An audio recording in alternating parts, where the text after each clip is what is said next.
And now we're going to the sacred cow of save money.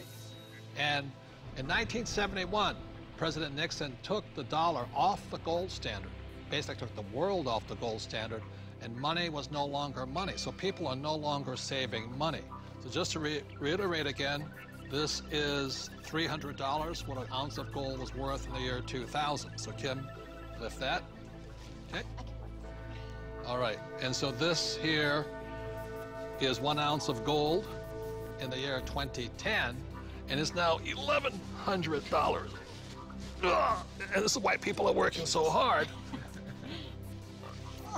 I can do it, I can do it. Yes, I can do it. Barely.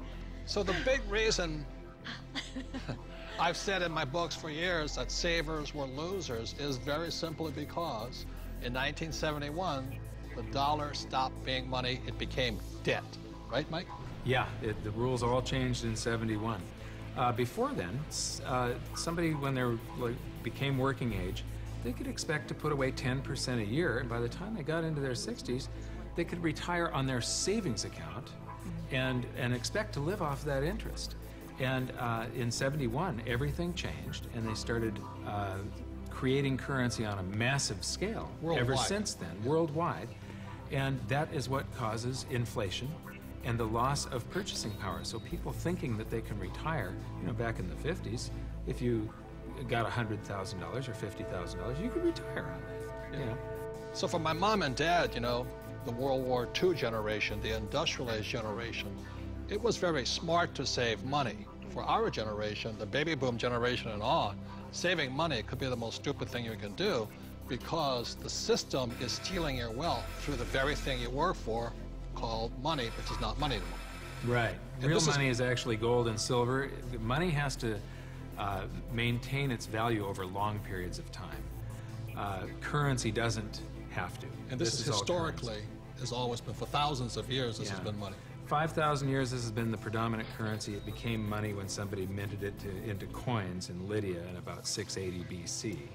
And each unit had the same buying power as the next one. They became interchangeable. So let me ask you this. This printing of money out of just paper, this has been tried before, hasn't it? Many, many, many times, and there's always one result. You get far, far higher prices of everything, but especially real money. When they start creating a whole lot of currency, eventually, gold and silver lie in wait.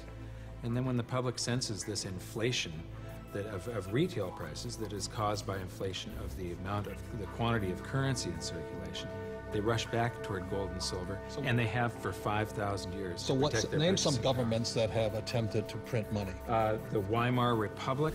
I don't know Germany. what I just did with that $100 trillion bill. Zimbabwe? He's got a Zimbabwe. The Zimbabwe, yeah. Look at this one. This is the most recent, a Wait. $100 trillion note. You know, this is the largest note ever printed, And this 100 trillion. And this was printed in 2000.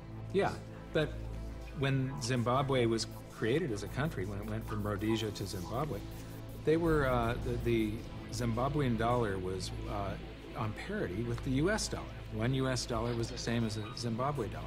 This doesn't buy anything today. It doesn't buy a cup of coffee. What, doesn't even buy a cup of coffee? No. In fact, they have ruined it by putting ink on it. You can't write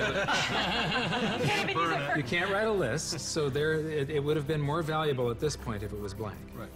See, the Greeks did the same thing when they started clipping coins. They just take the silver off of it. The Romans tried it, the English tried it, the Germans tried it, the Chinese tried it, and now the US is trying it. Yep. And so that's why saving money is probably the biggest mistake you can make right now, because today money is no longer money. It's now debt. I can vouch for that because my leg is now numb. So all currencies throughout the world are in trouble, the same way this Zimbabwe dollar is in trouble. And that's the problem with saving money. After 1971, it was no longer money. More than 70% of all the currency on the planet is US dollars. If the US dollar goes, the world goes with it. I'm preparing by getting fully diversified. I buy both gold and silver.